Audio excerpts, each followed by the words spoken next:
Why do they never go in for me? Hey music lovers, yes, I am back again with another vinyl watch, yes.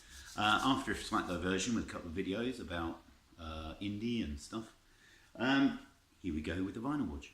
These are all records I got online from various places.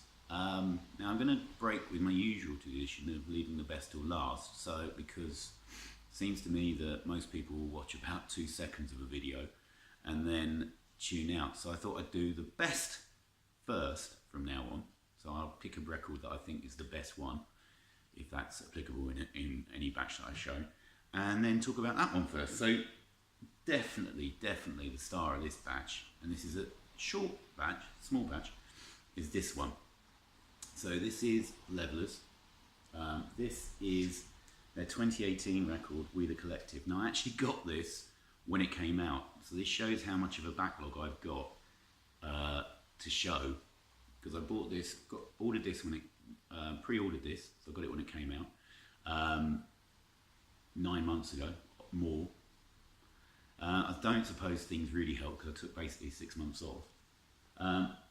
This is an album of reimagined versions of a lot of their songs. So as you can see, because I pre-ordered it, and I was one of the first, I don't know, so many people to get it, the band signed it, which is really lovely. It's a terrific album, really is. I actually got quite emotional listening to this. These songs seem to be, what I think this album's reminded me is how well I know these songs. There are a couple of new songs on here as well. And how much they mean to me. I've been listening to the Levelers, I first saw the Levelers in 1990 when they supported New Model Army at the Royal Court in Liverpool. And since then just loved them ever since. There have been times when I haven't listened to them quite so heavily, but they're a band I always keep coming back to. Yeah, I'll show that. So it's on lovely green vinyl with on the Fiddle Records, which is the Levelers' own record label.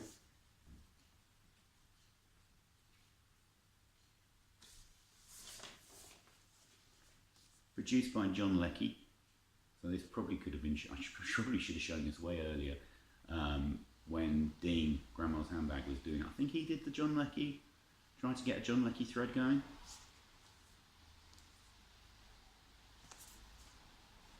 Absolutely fabulous stuff.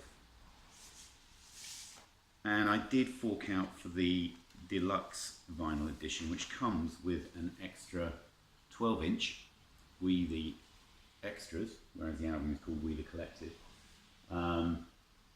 which has got 4 more tracks. There's the didgeridoo player. Just such a joy listening to this. And the versions, they're not just straight acoustic versions, they're complete rejigs of some of the songs.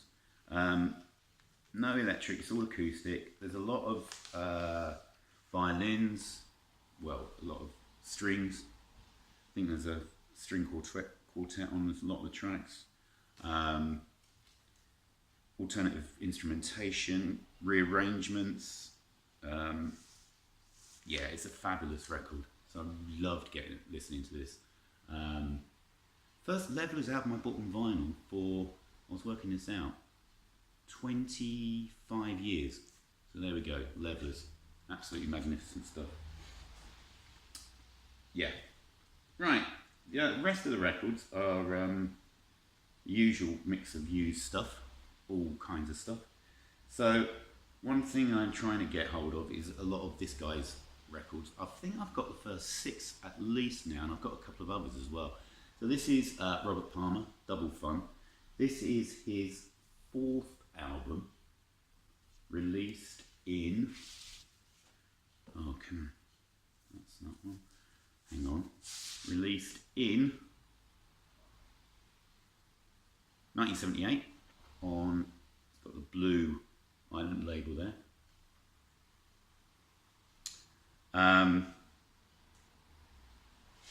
what I like about Robert Palmer is, I don't think he's the most versatile vocalist. He kind of sings the same in the same style for all his songs. But what I like about him is he records songs in a variety of genres. I mean, there's blue-eyed soul, there's funk, bits of reggae, rock, and for all the different artistic styles he pursues, it all hangs together. Really good. A bit of a risque cover there. A pair of bikinis by the pool. Seeing as the album's called Double Fun. Lovely picture of the man himself there. Yeah, this is a really good record. Got Every Kind of People, which I think was his first hit in the States. Maybe a first hit over here as well. Got a really good funky cover of You Really Got Me. Really different from the Kinks version and any other version I've heard, to be honest. Night People. What was that? What's the first song on side 2? I think it's... I can't remember. What is the first song on side 2? It is Night People. That's a really good track as well. So yeah, that's a decent pickup there. That one. Completely different change of style. So I managed to pick up a Linda Ronstadt album. So this is Don't Cry Now from 1976 on Elektra. People on the VC often say pick up Linda's early albums. I haven't got any Stone Pony stuff, but I will be looking out for that. But yeah, this is a really good album. Actually on Asylum Records. There's the label. Kind of countrified pop rock kind of feel. She covers the Eagles on here, Desperado, which is a really good version. She also covers Neil Young, I Believe in You, which she sings really, really well. Nice to hear that song sung by somebody else. Things like Silver Threads and Golden Needles. Yeah, this is a good solid album. It makes me want to dig it and find out more about her early stuff. The early stuff, so maybe the first 4 or 5 albums I'm definitely going to try and track down. So there we go, a bit of Linda Ronstadt. Next 2 records are a couple of early 70s greatest hits albums that were released on James Griffith's beloved Music for Pleasure label, which was a budget label run by, I think it was EMI, wasn't it? Yeah, EMI.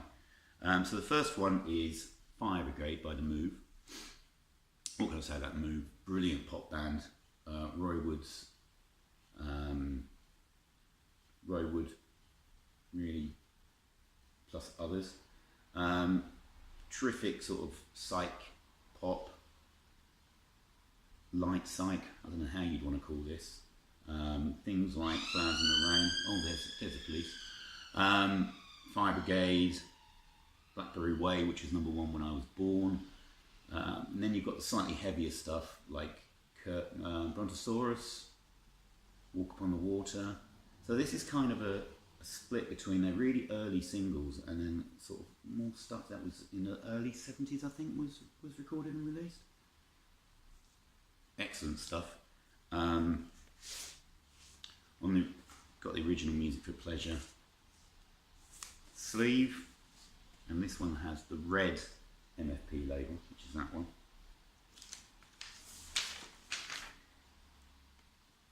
The Move, what a brilliant pop band they were.